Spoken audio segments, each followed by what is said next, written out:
Жанында жылаңаш келди, сүрөткө чыгып ал дерди да, келдим чыгып кое берем да. Чыгып койсоң эле молдо экенсиңби?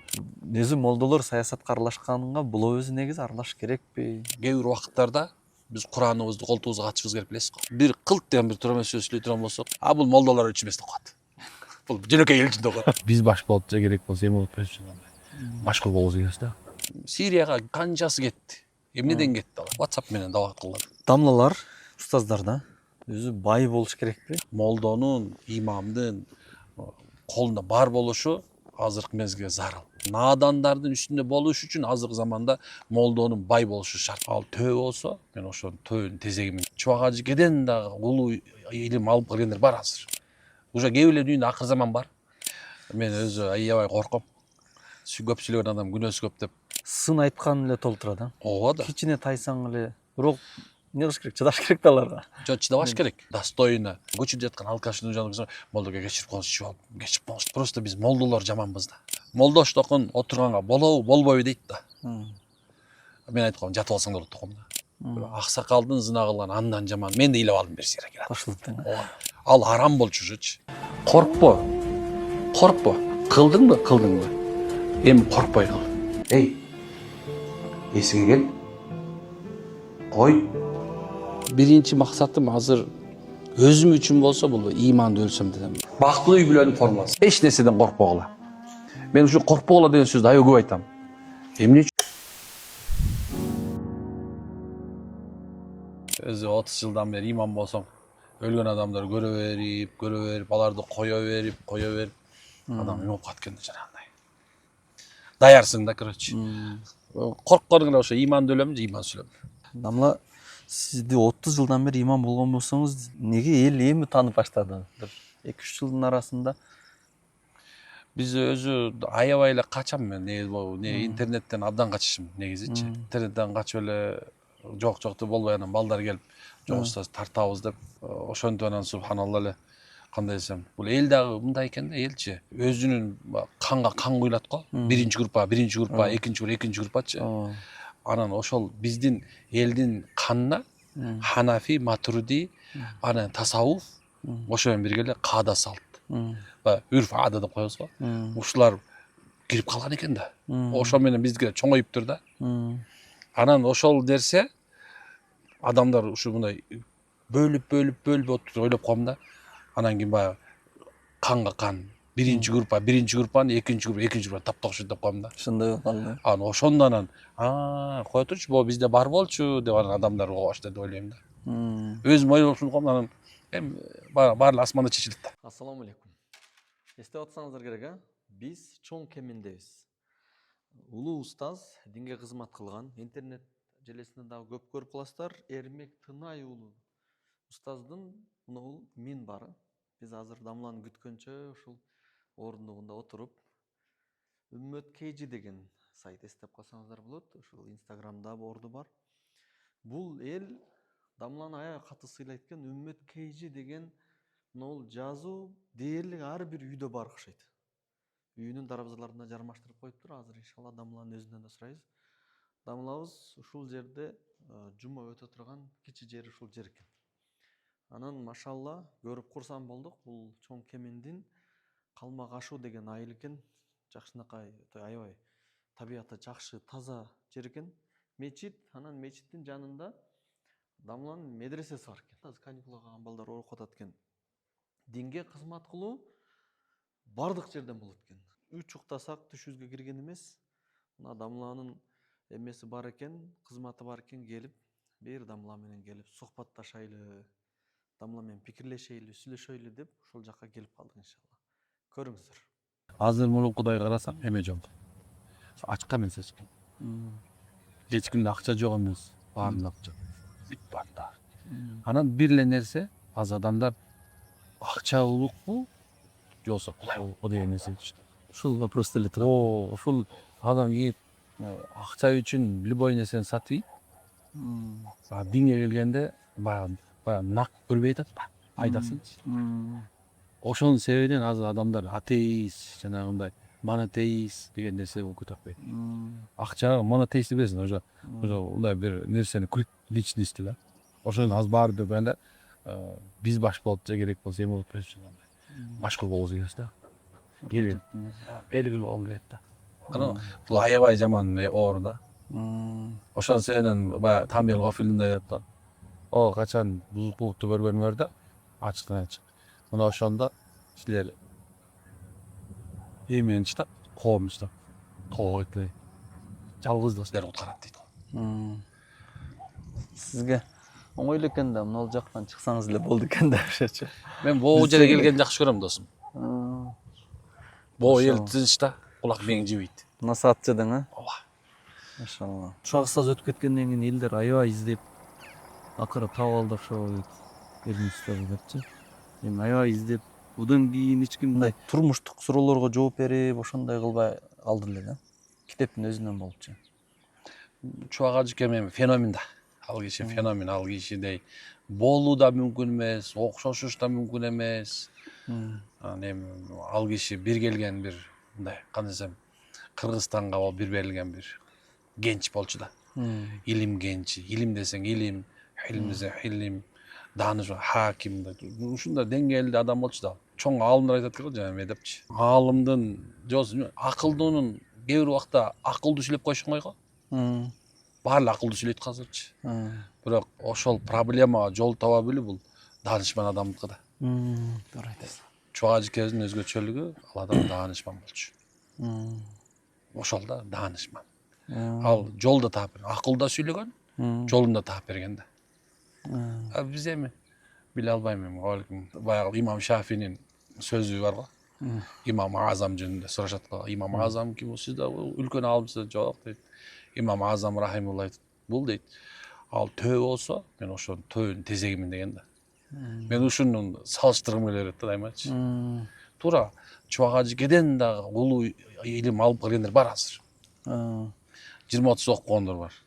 Бирок ал кишинин илими бир тараптуу болгон эмес да. Бүт тараптуу антам да. Ошонуз өзгөчөлөнөт да. Эми болбой эле китеп экен да. Биз дагы сабактарды болушунча интернетке дагы чыгарабыз да. Азыр сиздин сабактарыңыз аябай көп. Бирок мындай көпчүлүк салыштырмалуу жаштар неге устаздарды укпастан ушу блогерлерди көп угат да. Кээде сиздин эле сөздөрүңүздү алып туруп эле башка бирлер чыгарса дагы көбүрөөк кетет да. Блогерлерди көп угатыран болуп калды да. Бул баягы пайгамбарыбыздын баягы коркунучтуу кылып айткан нерселери барбы? Акыр заманда ушундай элдин атынан сүйлөгөндөр чыгат деп туруп. Эми Алла ушундай зат экен да. Буквально көчө күнү Тамбигил фильм бар го, имам Абулай Самарканд рахимулла. Анан ошондо илим жана амал кылуу бабы бар экен да. Карасаң, илим, алим, анан илимге амал кылуучу аалым жөнүндө. Анан бир нерсеге туш болду да, аябай коркуп кеттим. Аябай ушундай бир башкача болдум. Окуп берип атам, угатышат. Анан өзүм түшүндүрүп берейин деп корком да, точно ошолорго попадание болуп калбайм депчи. Өзүм ушул эмесмин депчи. Бир нерсеси бар экен да, кара. Эгер аалым мына илим алып, бир аалым илим алса, бирок ага амал кылбаса, Аллах аны сөзүн кандай десем, өзүнүн кулагынан ашырбай салат экен да. Өзү эле угат болду. Болду. Ал эмнеси бар? Мен илимдүүмүн деп айтышы мүмкүн. Кыйкырса деле эмне болот экен? Ошол мезгилде аалымдар көп болуп, бирок ыхластуу болгон бир абид жөн эле илими жок. Аныкы жетип атат деген көп чыгат. Аныкы жетет. Анткенсе Алла Таала улуу зат да. Каалап койсо, ошонуку менен кабыл кылат экен. Мынакей, эгерде мисалы азыр пайгамбар жок, можа болбойт. Аулиялар субхана бардык жерде эмес. Карамат аулия хак деп айтабыз. Эми карамат көрсөтө албайбыз. Бирок Аллах каалап койсо, аспанга Аллах деп жазып коет өзү элечи. Дават боло берет Аллахтынчы. Туурабы? Кандай дейсиз? Керек болсо тоок Аллаху акбар деп кыйкыра бериши мүмкүн. Карга ла иляха иллаллах деши мүмкүн. Туурабы? Демек, Алла Таала кээ бир убакта чоң аалымдарга муктаж эмес болгон дават кылыш үчүнчү. Иман жеткизишин Алла Таала бир себепке байлабай жеткизип коюшу мүмкүн. Анын себеби жок. Субханалла жаратылат да көп нерсечи туурабы? Мунун башталышы биз чөп эле чөп дебиз, мунун уругу бар дебиз. Урукту жараткан Аллах да. Ошондой сөз да ушундай экен да. Алла жүрөккө киргизиш үчүн bir alımдын илимине муктаж болбойт. Ана акыр заман дегенге акыр заман, акыр кыяматты эле коркута беришет го. Баягы көрдүң беле? Эмеде бир сонун бир оймо болду. Келатам, Меккеде жүрөм өзүм. Анда билесиң го, мына ушундай чөп өсөт билесиң го? Бир эмеде кышында жаан жайт, анан ушундай өсөт го, мына ушул чөп өсөт билесизби? Ооба. Анан мынакей Мекке Арабияны дейт эме каптады, жапжашыл болуп калды. Болду. Мынакей акыр заман белгиси Арабия жапжашыл болуп калды. Эми ал жылык эле болуп аткан нерсе да. Жылныр болуп аткан. Эми ошон үчүн азыр чыныгы жана чоң 10 белгисин көрүп, даббатыл ард жерден чыкканга чейин болбосо мен азыр оор да. Ооба. Туура кандай дейсиз? Туура эле. Туура айтасыз. Эми акыр заман, акыр кыямат. Мен ойлойм, ким акыр заманды чакырат? Уже кээ бирелердин үйүндө акыр заман бар. Туура эле. Ушундай да. Экөөбүз сүйлөшүп атабыз уже. Ооба, сүйлөшүп атабыз. Ушул жанта бер суроо жооп болбой эле сүйлөшүп кеттик. Ушинтип сүйлөшүп мен. Негизи көпчүлүк эмедес Муктуй ажеке менен да сүйлөштүк ушундай кылып. Анткени негизи эл да ушуну эле күтүшүп атат да. Мисалы Эрмек устаз бирөө менен сүйлөшкөндү уккусу келет да. Эфирге сүйлөгөндү уже угуп атат да. Ал башка тарап болчу. Эми мен өзү аябай корком. Көп сүйлөгөн адам күнөөсү көп деп кыяматта таразыга салса Аллахым. Сиз жеткирип атасыз адамга. Өтө оор. Жөн нерсени айтпай атасыз. Аят хадиске таянып. Биз келатканда мактанып келдим, Эрмек устаз менен сүйлөшөмүн десем, мына оператор инибиз дагы бир досторуна айтып, жанагы коркпо деген дамлага кетти азыр. Ошол сөзүңүз аябай мотивация болду да. Коркпо. Коркпо. Кылдыңбы? Кылдыңбы? Эми коркпой кыл. Кылсаң, кылдың эми коркпой кыл. Баштадыңбы? Аягын ташта эми. Эч нерседен коркпогула. Мен ушу коркпогула деген сөздү аябай көп айтам. Бирок бул аятты билесиз го дамла. Бул аят. Алла Таала коркпогула деп атпайбы? Жөн эмес, бул чоң согуш болуп аткан нерсе билесиз го. Мен айткан жокмун да мунучу. Алла Таала өзү мотивация берип, бүткүл үммөткө кыямат күнгө чейин коркпо. Эчтекеден коркпогула. Таасирленбегиле. Үстүңөрдөн басышы мүмкүн, кысышы мүмкүн, силерден тартып алышы мүмкүн, мечитиңерди талкалап салышы мүмкүн, медресеңди жаап салышы мүмкүн, керек болсо ырыскыңды кемитип бирөөлөр тартып алышы мүмкүн. Коркпогула деп атпайбы? Мунун баары тең. Эгерде менден десеңер, анда утасыңар. Жок, сенден эмес, Аллах менден деп атат. Мен ушул айтып берем да, эметчи, коркпогула. Канча кысым көрсөк делечи, мындай карап коем да, байкуш. Жаныңда турган болот да. Бир байкуш турган болот да. Сени кысып атат, бирок коркуп атат да. Биз болсо мусулманда эчтекеден коркпошубуз керек.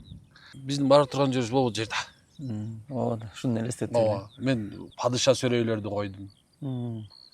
Канча бай, канча кедей, канча сулуу.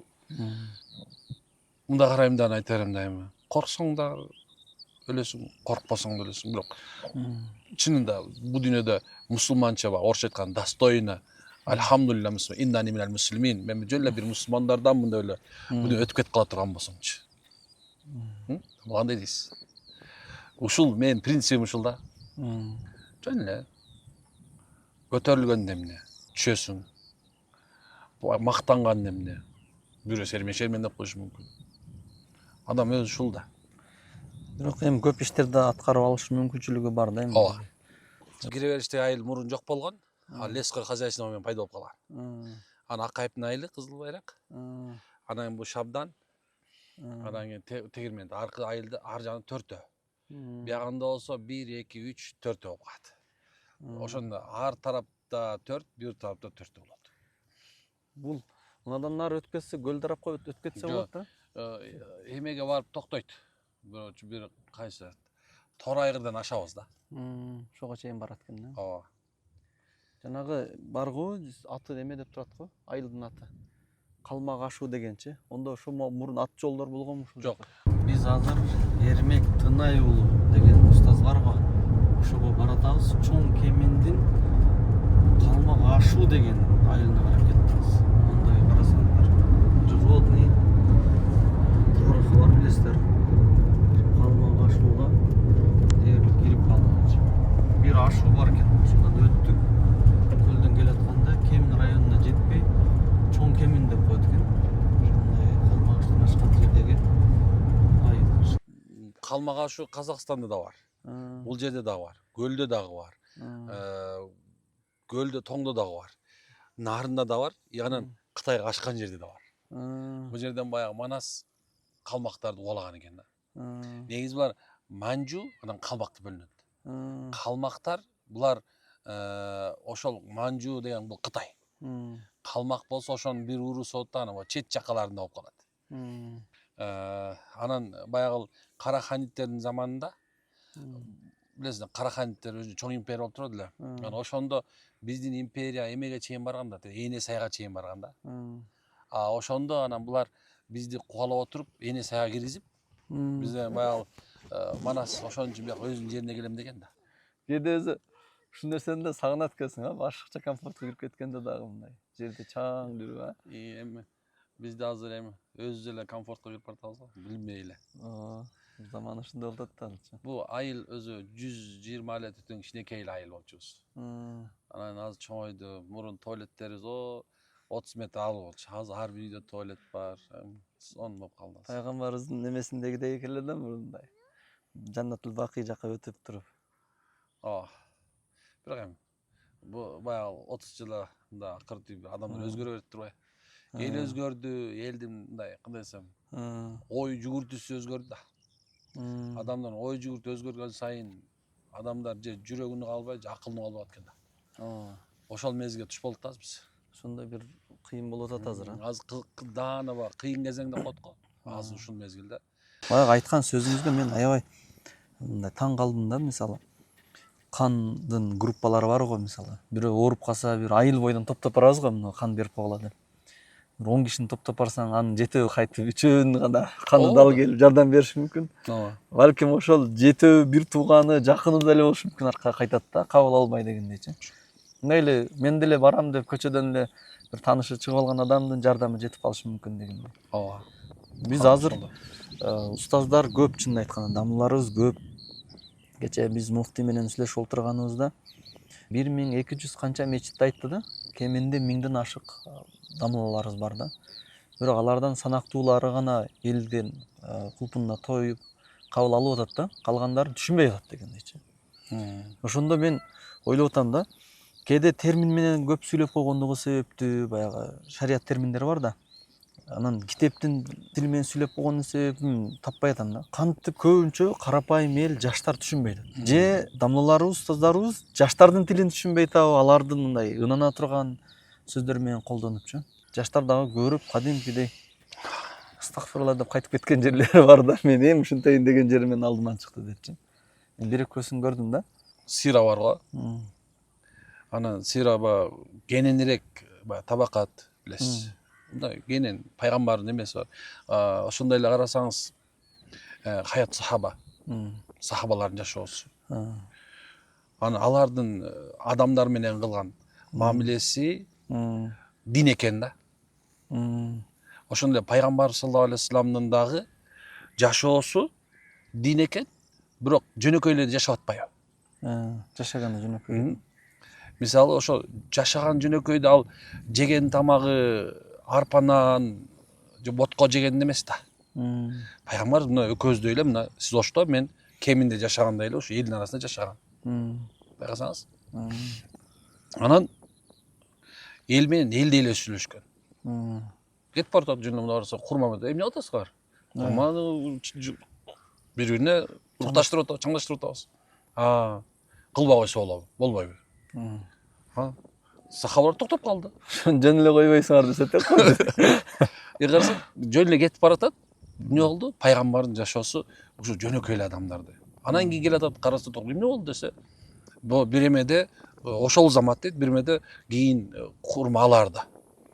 Караса, курма толуккан болбой калган. Эмне болду? Эмне себептен мындай болуп калды десе, пайгамбар болсо сурат, эмне себептен мындай болбой калды десе, баягыда сиз келатканда ушуну чаңдаштырып аткак, чаңдаштырбай койсоңор болот деп чаңдаштырбайбы, ушундай болду. Апей, силер багбандар өзүңөр билесиңер да. Мен муну билбейм такыр. Деп атат. Жашоо да, жашоо. Бир жерден келатат экен, караса, бир алдынан чыкты кетмен, сахабалар согуштан келатат. Ой, 70 шейит кетти. Карасаңыз, ошака көмүлдү. Пайгамбардын бети ар жагына кирип кеткен. Бирок алдынан о четтен эле бирөө мындай жылап басып кетмени көтөрүп келет. Пайгамбарыбыз берчи колуңду. Мен бейиштик колду кармагым келет. Жашоодо. Ошонун себебинен биз динди адамдарга ошо өзүбүздүн жашообуз менен көрсөтүп, жашоодо болгон нерсени динге алып келип айландырышыбыз керек да. Деген ой бар да мендечи. Анткени кыргызга кыргызча. Мисалы Куран түшкөндө эле Курайш тилинде түшкөн билесиз, Курандын өзүнүн историясы бар. Пайгамбарга назил болуп аткан мезгилде мисалы тилде Курайш тилинде болду. Аны даже эски Курайш болгон керек Курайштер түшүнгөн жок. Карасаңыз? Андан кийин пайгамбар саллаллаху алейхи вассалам сахабалар келип түшүнгөн, аны ошол менен Алла Таала орток кылды, туурабы? Араб тилин баардыгын ушундай. Ошол себептен мисалы бир эле сөзү керек берсе 6000 маани берет баягы. Көрдүңүзбү? Мен ойлойм да ошол себептен Кыргызстанга мисалы кала Аллаху азза жалла деле кала Расул саллаллаху алейхи деп отурганда которган сүйлөгөнчө тиги түшүнбөй калат. Сразу маанисинен баштап. Маанисин эле мындай. Бирок алганда дагы баардыгын чогултуп. Мен илгери биринчи баянды ушундай баштагам. Аз деле ошол эле да. Баягы сабагымда мечитте минбарда турганда деле адамдарга баян сабак берип атканда ушул. Анан дагы бир нерсеси бар да. Мен өзгөчө бир нерсем Алла Таала мени Кыргызстанды көп тентитип дервиш кылып койду да. Айланып чыктыңыз ба? Ошол пайда болуп турганда мен Кыргызстанда айланбаган жерим жок да. анализ кылып койсуз да. Ооба. Айланбаган жер, анан кайсы жерде кандай каада салт бар, өзү ушундай кийсем любопытный варвара деп коет го. Ушундай адамды сурай берем, уялбайм мен. Мисалы сизден билбеймби? Мен дамла билбейм, ал кандай деп сурап алам. Машалла. Эмне үчүн анткенсем, эмнеге уялышым керек, билбеген нерсемди эмне үчүн мен жашым айтам көбүнө. Ооба, мен окуганым Карабалта исламистте окудум. Абдыхалил Дамулада окудум. Мен бурун 4 жыл окудум болгону. Алла насип экен баарын 5 мен окуп коюптурмун. Эми окуганым Хидая Мишкат келди, болду. Токтоду. Эми ар жагынан өзүм каалагандай Алла насип экен көзүм ачып койду, китептерди өзүм окудум. Устазаңды окудум. Бирок субханалла ал эмне үчүн окудум дегенде өзүмдү оңдош үчүн да. Башка бир оңдойн деп окуган эмесмин да. Бирок Алла насип экен динди түшүнгөн тентип жүрүм да, короче. Элдин тили да. Айланып. Баары сурайт менденчи устаз, кандан кайдан мен билбейм да. Элдин алдына чыксам эле карасам эле сүйлөгүм келе баштайт. Аткыңыз келет да. Жөнөкөйлүк жакшыбы дейм да. Эл биздин элибиз кыргыз элин айланса болот тамла. Өзү бизге Канжар таксырым кыргыз элибиз, биздин элибиз ушундай эл. Аябай кандай десем, жош, меймандос, имандуу эл. Биздин эң көчүп жаткан алкаштын жанагы молдога кечирип коңуз, ичип алып, кечирип коңуз деп айтат. Байкайсызбы шуну? Ошол себептен биздин эл просто биз молдолор жаманбыз да.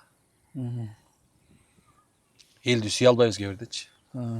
Бизди түшүнбөй атат, булар бизге каршы деген ойлор бар кээ бирлердин. Жок. Кечире албай калабыз деген. Жок. Биз простой болушубуз керек. Иншалла. Мен өзүм үчүн да динди жеткирүүдө жеңил түшүндүрүш үчүн өзүм нелерге көңүл бурсак болот эмес. Болушунча жеңилдетип сиз айткандай азыр. Динди мен мындай оюм да, Дамла. Просто да жакшылап угуш керек да адамдычы. Укканды үйрөнүш керек. Анализ алышты үйрөнүш керек дең. Укканды үйрөнүш керек. Мындай дин мисалы мындай отурабыз да. Молдош токун отурганга болобу, болбойбу дейт да. Мен айткам, жатып алсаң да болот токун да. Бул уже биздин кыргызда ушундай да, мындай прямо таш десең, бүт баарды, түшүнүп калат. Бай билесиңби? Илгери мындай мүшөктүн үстүндө отурганга болбойт, фляктын үстүндө отурганга болбойт. Десе, эмнеге десе, жаман болот деп койчу. Бүттү. Ал арам болчу ушучу. Арам деп түшүндүм. Эмне үчүн? Жаман болот. Далил издеген эмес да. Биздин эл дагы деле ошондой. Далил издебейт, Ооба, просто шариятты бузбай турган деңгээлде эркек менен аял урушуп кетсе эмне болот? Жаман болот. Үйүңөрдө береке жоголот. Деп койчу, береке жок, банкрот болуп калганбыз деп кайра ынтымактуу болуп башташат. Эң жөнөкөй да. Анан пайгамбар мындай деди, анан бул жерде мындай деди, мындай дей турган болсок, ал жарты чуккунча кетип калат да. Демек, эл молдолорго, устаздарга довериясы бар, ишенет. Ооба, ишенет. Ишенген адамга мындай болгон акыйкатты эле айтып кой дагы, аны баягы мошенниктерге окшош далилдей бербе деген. Болгонун айт дагы болду, аны дагы башын оорутпа деген. Биздин Ханафи ушул да. Бизде да Ханафиде эмне үчүн фык бар. Негизи элечи 4 мазхаб фык бар. Амына карасаңыз, эмне үчүн фык? Ал фыкта фатва жазылган. Ал бирок ошо фатванын алдында канча аят, канча хадис, канча талаш тартыш турабы? Анан келип ушундай бир эле өкүм жазылып калган. Биздин бул Орто Азия эли ошо фыктай жашап көнүп калган да. Фатвасын айтып келсе азыр. Фатвасын эле карайт. Болду. Пешимде канча рекет десе, 4 рекет парз. Болду. Биз бу арабтардын бедуиндар менен окшошуп кетебиз. Я Аллах, Мухаммад дейт го. Мен эмне кылайын 5 кирмей атат. Намаз оку, орзо тут, зекетиңди бер, ажылыгын кыл, Алла шерик кошпо. Болду. Анда. Мен ушуну кылам. Пайгамбар 5 кете турган адам көрсөтөйүнбү дейт. Мына дейт. Прямой, түз, всё. Жеңил кылды.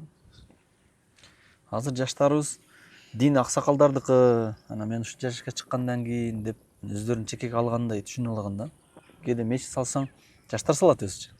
Бирок келген сапты аксакалдар толтурат да. Аксакалдарга негедир бергендей эле болот ошого.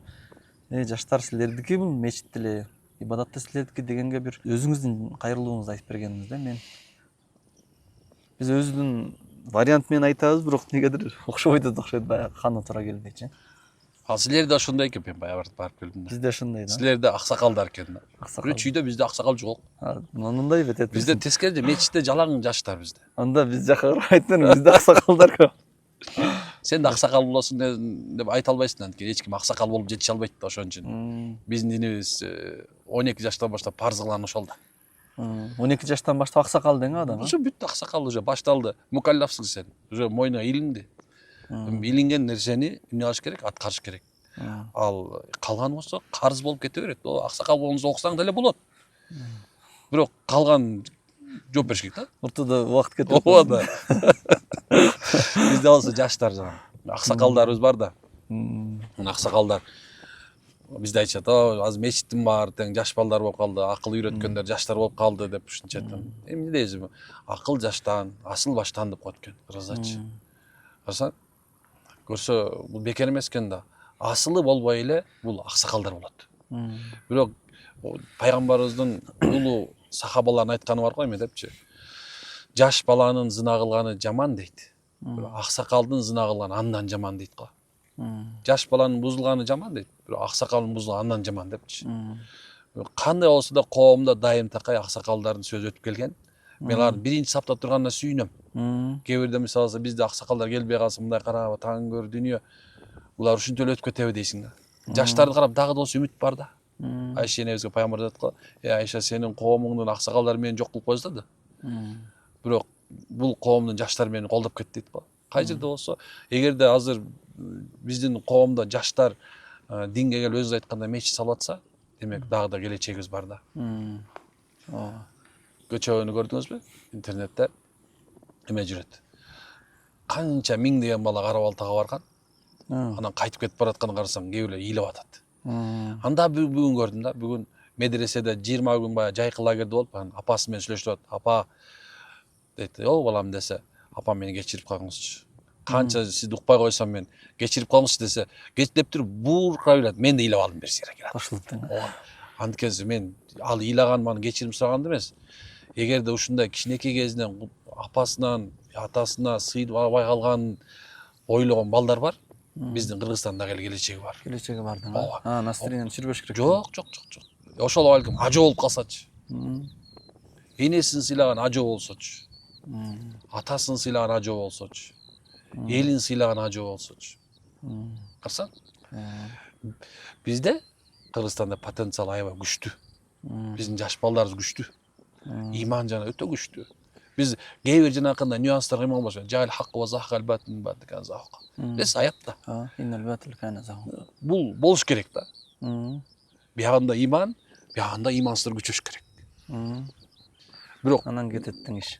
Бул күчтүү болот все равночу. Бул жок болот. Кандай дейсиз? Кошулам. Кошот.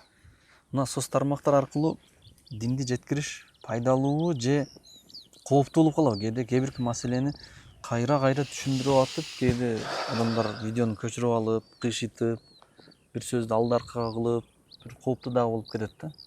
Же кооптууга караганда биз пайдалуу жагы жакшыракпы азыркы учурдун талабында? Учурдун талабы негизи эми муну колдонушубуз керек. Колдонуш керек, а? Колдонуш керек. Мындай президентибиз айтты го. WhatsApp менен дабат кылгыла депчи. Эмнени түшүндүрөт бул? Мисалы биздин жашообузда бул мындай айтканда тамак сыяктуу эле болуп калды. Азыр тамакты дагы керек болсо унсуз жебейбиз. Аш болумсуз. Ооба. Кошуп жеп турабыз. Бирок мен бир нерсе суранат элем да Дамла. Сиз да дамыласыз. Биз жалпы элге жана аалымдардын ортосунда талаш болгон маселени такыр чыгарбашыбыз керек. Ошондой эле аалымдар соц тармакта эч качан талашпаш керек. Бул туура эмес деп чыгарбаш керек деп ойлойм. Мен оюм, мен жаман көрүп калышпасын Дамылга. Эмне себептен? Анткени себеп адамдарда эки анжым пайда боло турган нерсе бар. Жаңы динге келатканы бар, динде жүргөнү бар. Ошентип экөөнүн ортосунда ажырым сөзсүз болот да. Ажырым сөзсүз болот. Ошон үчүн соцторду колдонушубуз керек. Бирок негизги чоң маселелердин баардыгыбыз тең молдонун алдына барып чечип ал деп үйрөтүшүбүз керек. Талак, мурас, карасаңыз. Ошол эмеде зына маселеси. Ошондой нерседе биз эмне кылыш керек? Ошо аалымдардын алдын апаранды үйрөтүшүбүз керек. Мисалы бизден канча сурашат. Устаз талак болду, уминтип койгон. Кое тур. Муфтиятта фатва илми бар. Ажыда акыл дамыла бар.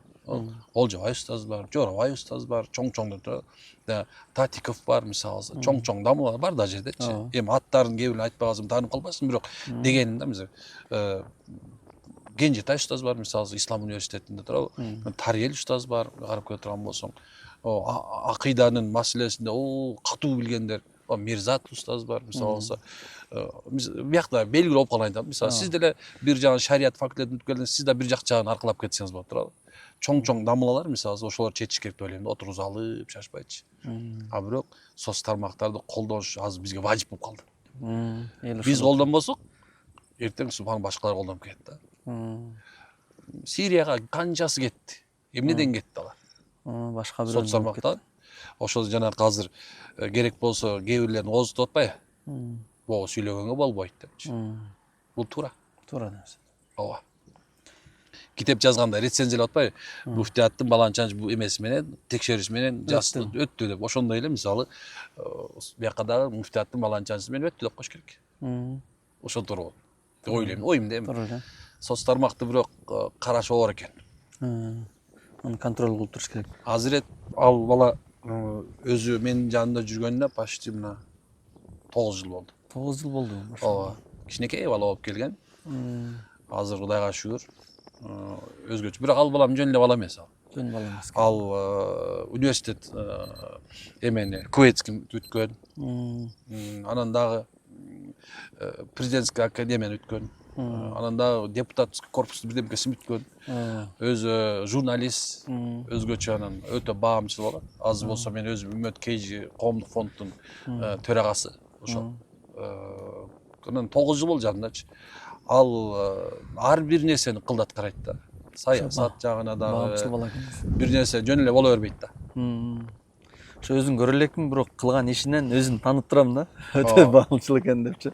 Ошо айткан сөздөрүңүздө эле элестеттим да. Мен мисалы ага эме кылам да.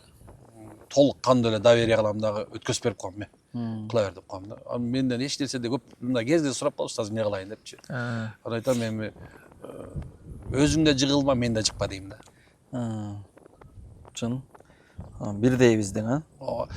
Өзү пайгамбарыбыздын бир сыпаты ушул да. Кол астындагы менен өзү экөө бир болгон да. Мен ошон үчүн келбейт го пайгамбарыбыз.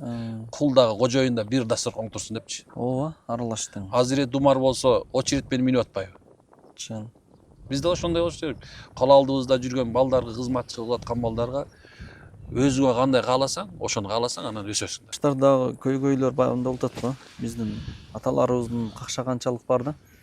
Жаштар тез ажырашып кетет, же болбосо жаштар үйлөнбөйт. Кыздар турмушка чыкпайт, эркектер үйлөнбөй эле жаштар өтүп атат го негизичи. Анан ажырашып кеткенден кийинки айткан армандары эле мен намаз окуйт десем, мына мүнөзү начар экен деп.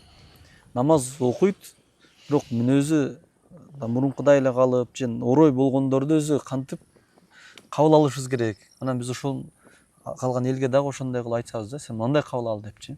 Көбүнчө эле ушундай го, эгер кокус намаз окубай ката иш кылса, эми аны жеңил карайт да, мейли депчи. Бул уже тиги намаз окуган болсо эле андан көп нерсени күтүп алгандандай да. Көчөдөгү конфликттер дагы ошодон болот го, кээде сакалың асылып же сен намаз окуйсуң деп туруп. Кыргызда сөз бар го жаңы кеткен катын жаман депчи. Анан дайым эле ар бир адам бирөөдөн бирөө кетсе, бирөөнү бирөө кетирсе, дайыма жаман дешет да. Кемчилигин айтышат. Анан бул дүйнөдө баягы күллү баани адам хаттаун дейт го. Баардыгы ката кетирет да. Кандай дейсиз? Анан азыркы мезгилде болсо баардыгы тең идеальный эле бирөөнү издеп калды да. Сериалдар, кинолор, мультиктер, байындар, интернет бул адамдарга жалган бир образды жаратып берди да. Ошонун себебинен адамдар азыр как будто субханалла өзү эле жертва, калган баардыгы тең маньяктай көрүнүп калбады. Байкасаң. Ошол себебинен азыркы турмушта, азыркы мезгилде только чыдап сабыр кылгандар гана иншалла эртеңки күндө бала үйлөп, бала кыз берип, неберени жыттайт. Бул точка. Бүттү. Эгерде только мен деген адамдар, мен туура болчумун, бул туура эмес болду, ошол себептен дегендер эч качан бакыт кура алышпайт. Эгоизм бул акыр заман белгиси айтып аткан мынакей эгоизм. Адамдардын азыр жалгыз калышынын себеби бар да. Эгоистер. Мен көрүшүм керек, мен калышым керек. Мага достойный болуш керек. Мен бирөөнүн достойный болушум керек эмес. Мен дейт да. Ошол мен айта берем да, мисалы, сага жакшы мамиле кылыштан мурда сен да бирөөнү жакшы мамиле кыл.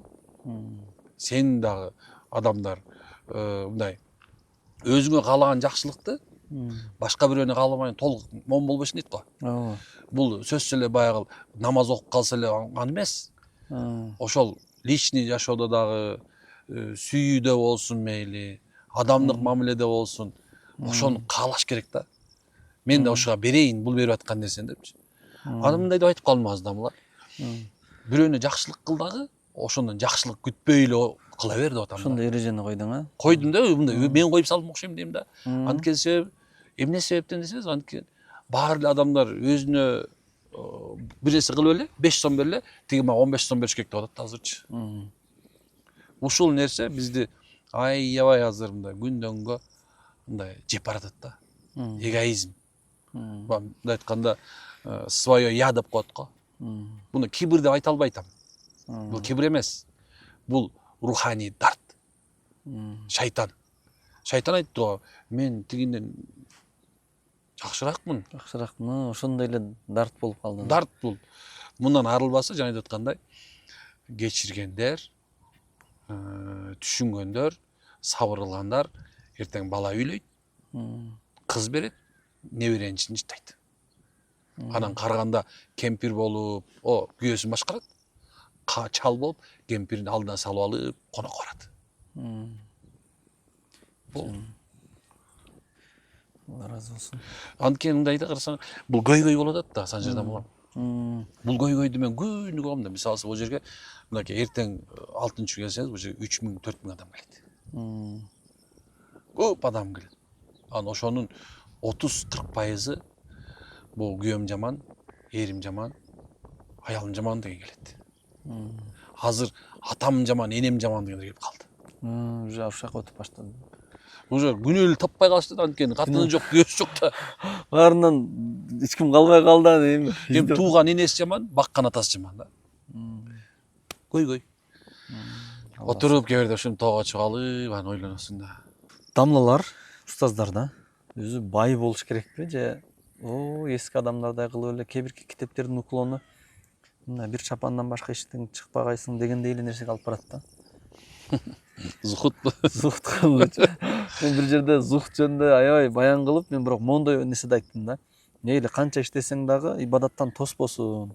Анан ишти ташташ керек эгерде алаксытып аткан түнү күнү телефонуң тынбай өзүң десе айтып атпайбы мындай шакирттерибизденчи, чоң эле кишилерден. Дамыл ошондой дейин десек, сиздин машинаңыз ар 6 ай сайын алмашып аткан болсо, биз дагы сизге карап айтайын деп эле канатыбыз кайрылып калып атпайбы депчи. Тек койсоң кошуналарың 2 этажда үй салып атат дейт. Анан өзгөчө дамыларга фокус түшөт экен да. Бай болгону жакшыбы? Эң эле жөнөкөй нерсе бар го. Баягы эски китептерде имамчылык жөнүндө сөз бар го, билесиз го Дамыл. Анан ошондо экөө тең аалым болуп калса, экөө тең каары болуп калса, экөө тең жакшы бир болуп калган болсо деп туруп анан кийин анан ошондой кайсынысы бай болсо ошону коюш керек деген жер бар, билесизби? Эсиңиздеби ушул нерсе? Эмне үчүн десе, анткени колунда баарыраак болсо, элге өрүп угат. Бирөөлөрдөн сурабайт, Сурабайт. берет тең. Ооба да. Ошол эле эмесинде мисалы алсам муршиттер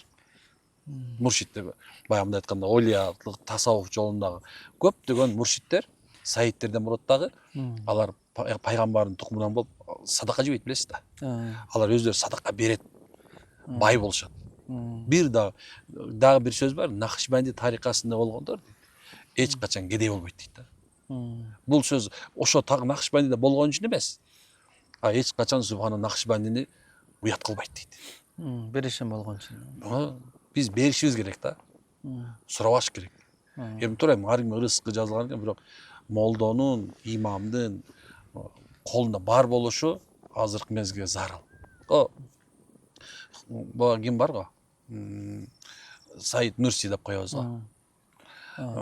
Ушул нуржулардын бир эмесинде мен көп китептерин окуйм да, ар бир маңхажын окуп алгам. Баарын окуп чыгат экенсиз да. Эмне себептен анткени кээ бир жерде туура айтылат да. Кээ бир эмес, баардык жери туура. Айтайын дегеним мындай да бар да. Мурунку замандарда дейт, адам молдолор, аалымдар зухут болуп, дүйнөнү чыдап, илим алып, адамга илим берип, ушинтип эл журтка дин жеткизем деп даават кылып, таблих кылып жүрөт эле дейт да. Анан байлар, колунда бар адамдар, аларды көрүп алып, устаздар кечирип койгула, биз силердей боло албай атабыз деп, аларга садакасын, белектерин, бешиктерин берет эле дейт да. Анан бир заман келди дейт. Адамдар надан болуп калды. Адамдар дүйнөнү, акчаны динден өйдө койгондо, анан ушул мезгилдеги аалымдарды карап туруп, канакей Кудайыңар силерге 5 мал намаз окуса силер бай болуп кетет өйдүңөр беле деп аларды келекелеп баштады дейт да. Ошол себептен ошо надандардын үстүндө болуш үчүн азыркы заманда молдонун бай болушу шарт болуп калыптыр да. Ошондой болуп калды да. Бул нерсе зарыл Дамыла. Мен баардык молдолорго айтам. Субханалла, тескерисинче ошол мусулмандын бай болушу эртеңки бирөөнүн колун карап, андан кемсинип турган караганда өйдөрөөк. Жана азыркы учурда сиз айткандай сын айткан эле толтура да. Ооба да. Кичине тайсаң эле, бирок эмне кылыш керек? Чыдаш керек да аларга. Чыдабаш керек. Кээ бир убактарда мен айтам да, адамдар менен сүйлөшөм да. Жашоомдо менде бирөөнүн күнөөлөп жашаганын аябай жаман көрөм.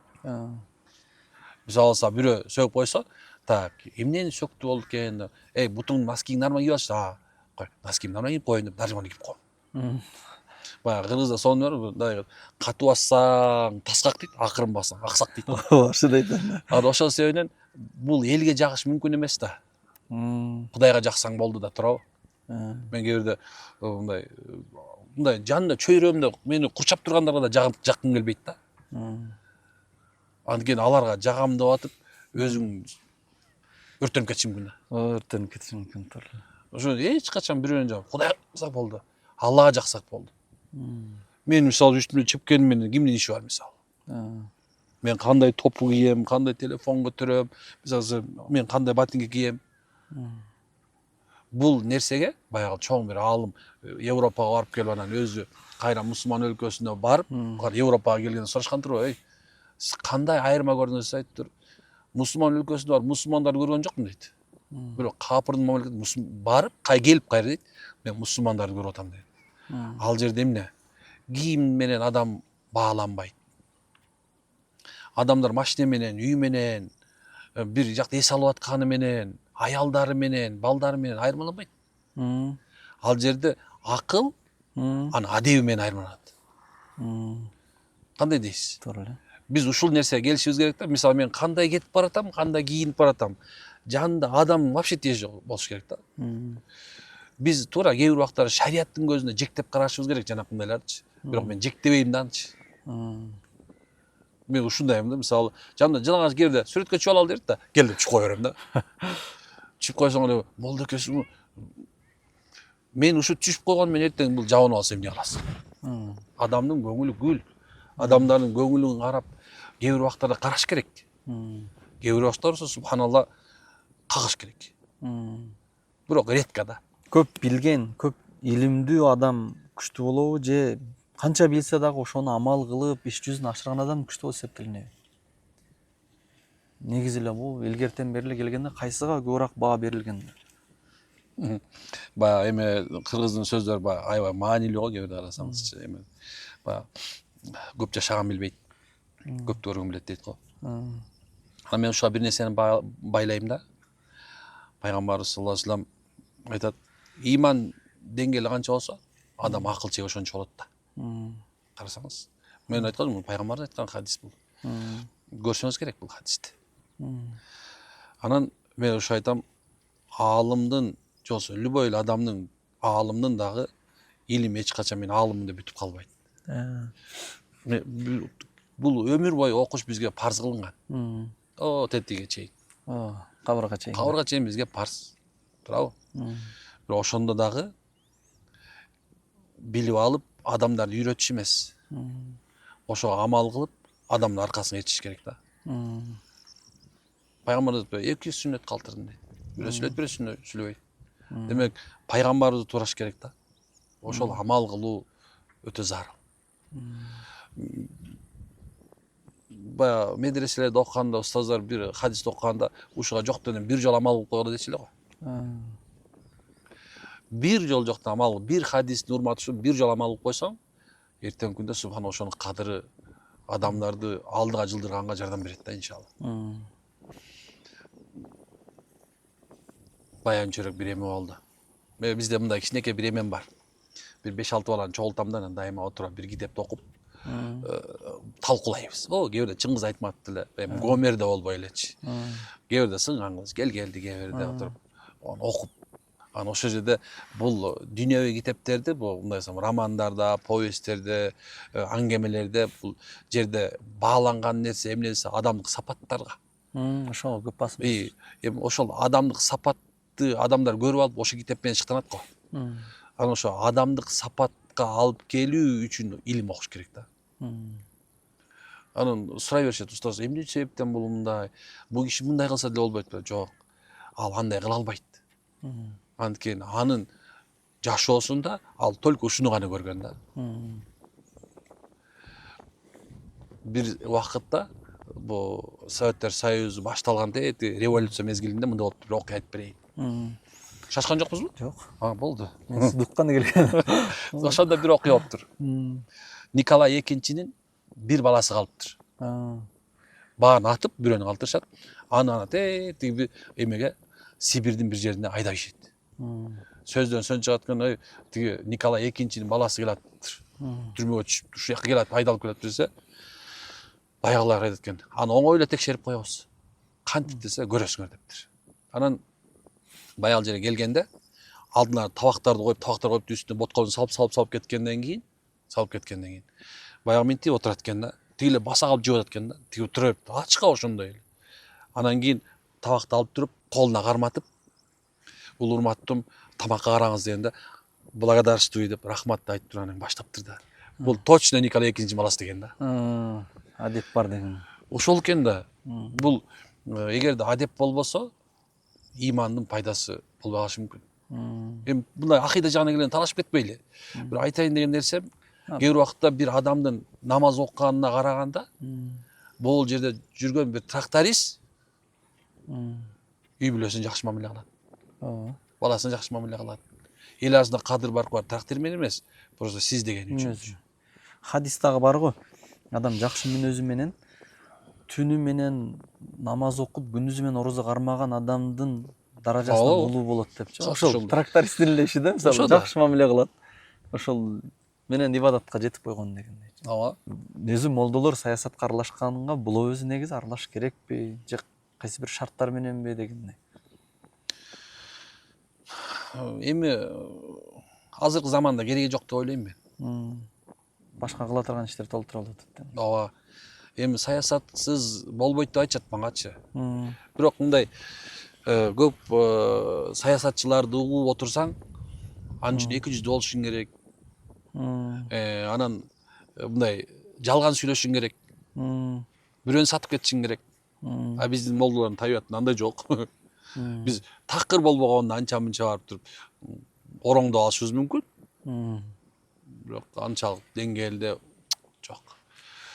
Кээде акыйкат сөздөр дагы атайын саясатташып айтпай койгон алымдарыбыз, устаздарыбыз бар го, мисалы атайын өзү керек турат. Өзүмө зыян тийип калат дейби, же коомго зыян тийип калат дейби. Көбүнчө ушундай атталган убактар болот да, ошол деле саясат болуп эсептелинет да. Өзү көп нерсе айтсам болот азыр дайыл катарычы. Муну өзүң үчүн эле алып койсоң болот, кийин чыгарбай деле койсоң болот го дейм. Эмне үчүн айтып атам анткени кээ бир убакыттарда биз Кураныбызды колтугубузга катышыбыз керек, билесиз го. Ооба. Бул илгертен келген хикмат да. Бухарада качан баш алып атканда кыпчактарга субханалла буудай деп айтып, бидай деп коюп, буудай деп айтышты, бидай дегенде чап башын алып салышкан, билесиңби? Ошонун себебинен мисалы улут катары сакталып калыш үчүн, динибиз дин катары сакталып калыш үчүн эртеңки күндө ошондон зыян болбош үчүн Куранды колтукка катышыбыз керек да. Туура эле. Ооба. Анан кээ бир алымдар, сиз деле азыр мисалы монда чыгып атасыз да. Эртеңки күндө ушул жөнүндө сөз кылсаңыз, эртең сизге уже вопрос пайда болот. Сиз дин тарата албай каласыз да. Эмне үчүн? Анткени сиздин деле мына менин деле азыр почти миллион. Бир мисалы эмелик просмотр почти 50-100 миллионго чыгат. Бирок бир кылт деген бир туура эмес сөз сүйлөй турган болсок, ошо биз 100 миллион адамга жеткизе албай калабыз да. Ошончо кыла турган иштер калып кетет. Туура. Азыр кереги жок. Айткан биздин заман болуп элек. Эми берки жагынан мындай коомдун арасынан мисалы көп сабак чыгаргандар эми блогерлер эмес, диний контент чыгарган устаздар, дамлылар, же болбосо диний контент чыгарган эле блогер балдар интернетте көбүрөөк аял кишилер отурган үчүн аял кишилерге жага турган сөздү көп чыгарышат да. Ошонун эсебинен алар көп көрүлөт, эмелерчи бири-бирин рекке чыгат дегендейчи. Анан мен өзүм аялдарга эми жалпы айтып өтүп жакпаган сөздөрдү көп айтып коебуз дагы, баягы статистика көрсөтөт да. 68% эркектер, анан 40 канча пайыз аялдар көрөт да биздичи. Оштун тили менен пахта деп коет да, же жасакерленип, же аялдарга жага турган маселелер издеп тап. Антип айтайын дейин десеңиз, кемчилдик бар да, айтпай коебуз депчи. Эмне кылыш керек өзү ушундай маалдачы? Эркектердеги кемчилдик ham бар, бирок айтыш керек болгон аялдардын дагы кемчилдиктери бар да. Аял авырат го. Ошон үчүн анын кемчилиги да авырат да. Хикмат да бул да мыла. Көрбөй койду. Аялдын кемчилиги көрбөгөн жакшы эле. Аллах буларды көтөрөт. Алла көтөрөт. Бирок Алла түшүрөт да. Адамды Алла Таала эң биринчи адам кылып эркек кылып жараткан да. Ошол себептен эркектерге кылып аткан нерселерди биз эркекче көтөрүп коюшубуз керек да. Мен ушуну дайыма айтып берем, эркектер айланайындар. Көчөндө суроо болду менен да. Устаз, күйөөм кантип сыйласам болот дейт. Айттым, оңой эле. Кандай дейт. Сиз телешкасыз, тиги тракторду койдум. Жөнөкөй. Болду. Сизден ошо телешка эле трактордун аркасында жүрүп бер, болду. Тиги трактор аң-саң сени эптеп тоого сүйрөп чыгат. Бирок эгерде телешка трактордун алдына чыгып алса, сүйрөйм деп. Ошол ал сүйрөй албайт да, мотору да жок да, жүрбөйт ал. Аллах ушундай жараткан. О кабырганы алып, анан эркектин аркасынан сүйрөп кое турган жараткан.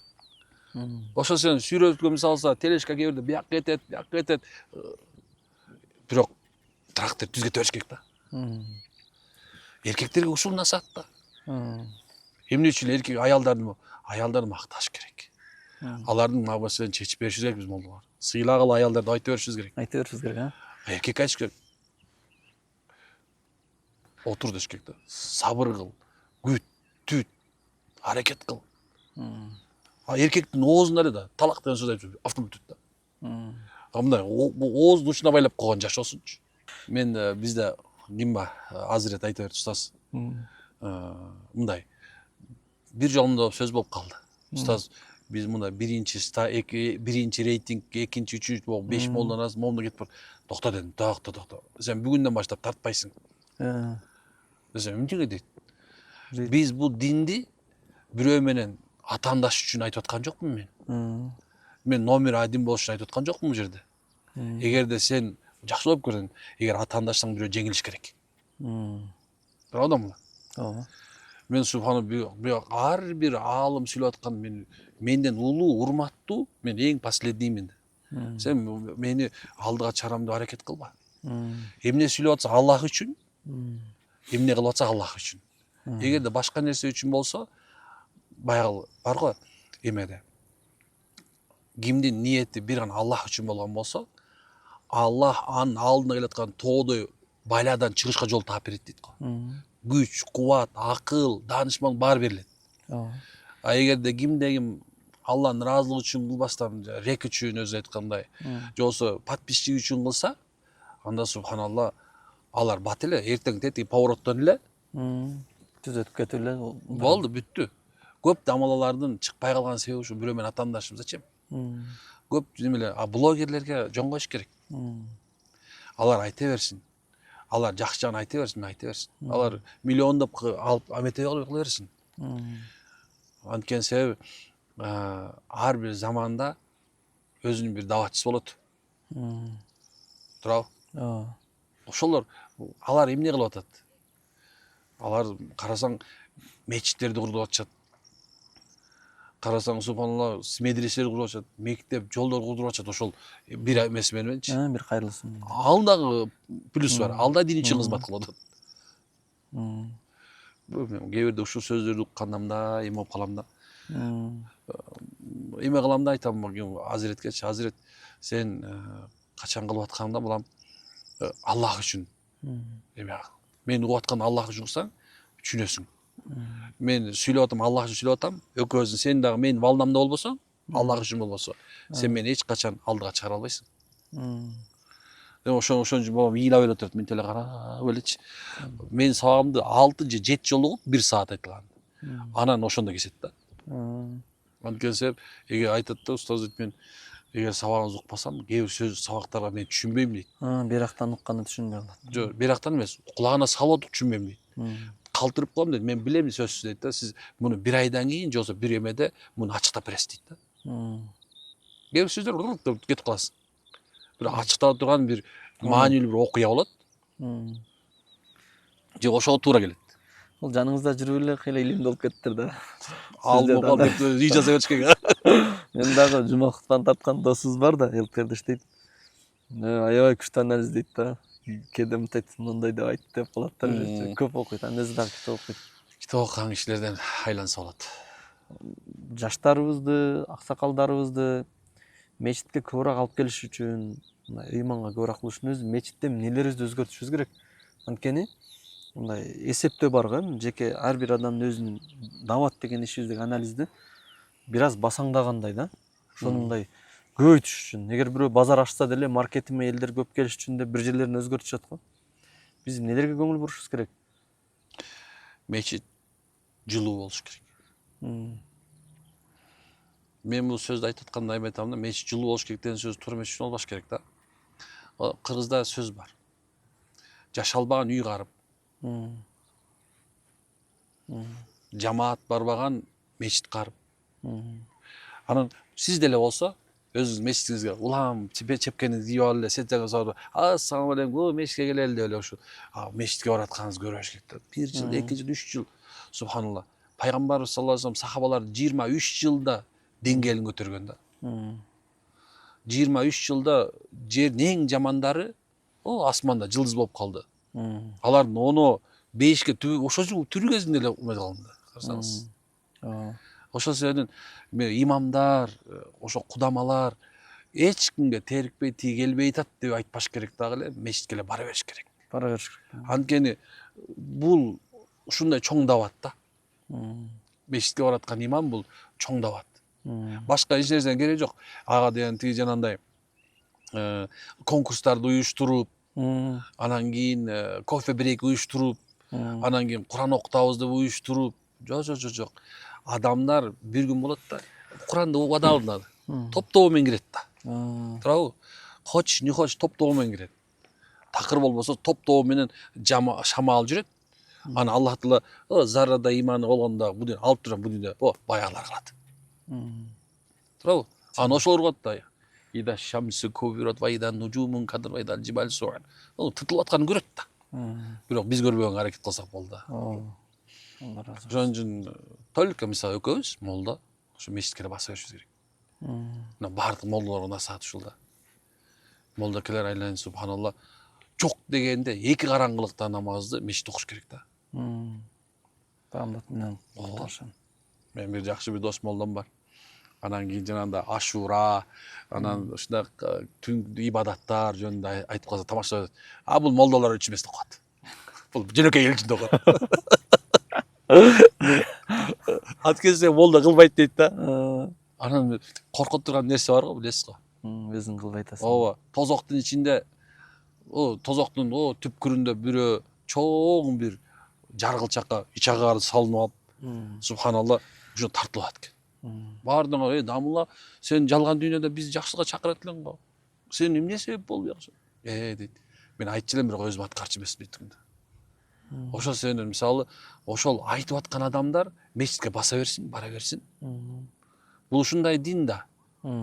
Биздин динибиз маркетинг кереги жок, маркетологдун кереги жок. Керерден кечке мороженое алып берди кереги жок элге. Тарттырып тең, Ооба. Айтканым, кайсы бир катмар бар да, ал көпчүлүк катмар динди тыюу гана билишет да. Динди билет. Мында караганда, мейли, булар диндеги адамдар сыйлайт. Молодец, булар аракетин кылып атат. Булар запретте көрөт дагы, анан мен ошол нерсени кылсам күчүм жетпейт дегенде бир оор көрөт да. Ошон андай эмес, дин сенин пайдаңа дегенди мындай жеткириш үчүн нелерди колдонуп беришибиз керек? Молдошу жашаш керек. Дегеним субханалла, элден бөлүнүп алып эмес, Аралашып жашаш. эл менен жашаш керек. Футбол кийсе футбол кие бер, иштеп койт. Мындай арам. Футбол ойно, улак тартышканга бар. Субханалла, элдин түлөөсүнө бар. Бир Куран окутуп аткан жеринде бар, нике аткан жеринде бар. Элди ошо чакыр, кошуналарың чакыр, досторуң менен достой бол.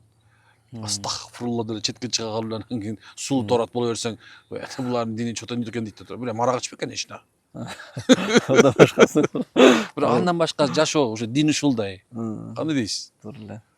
Биздин айырма мына мечитке киргенде, биз субханалла көчөдө жүргөндө оозубуздан туура сөз чыкса, адамдар туура сөздү, туура сүйлөгөн адамдар жакшы көрөт. Туура сүйлөгөн адам жакшы көрөт эл.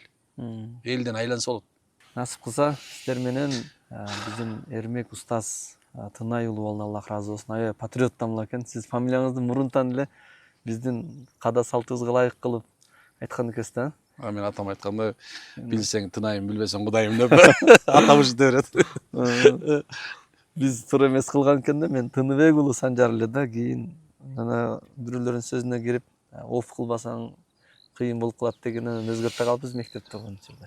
Эми сурай беришет да менден дамыла. Кантип ийгиликке жетти, кандай билбейм дейм. Асманда чечилген нерсеге менин акылым жетпейт. Канча нерсе өзгөрүш керек. Адамдардын баягы карасаң Алла жакшы көрүш керек экен. Жабирейил жакшы көрүш керек экен. Бүткүл периштелер, Кираман Катибин эки периште субханалла адамдан кулашып өткөндө Алла жакшы көрүп калды, силер жакшы көрүп. Аны эми Алла көтөргөн болсо, эч ким түшүрө албайт дейм. Алла түшүргөн болсо эч ким түшүрө албайт да турат. Ар жардамдашса да болбой калат. Такыр болбойт. Алла ыраазы болсун. Алла ыраазы болсун. Турабыз субхан, кандай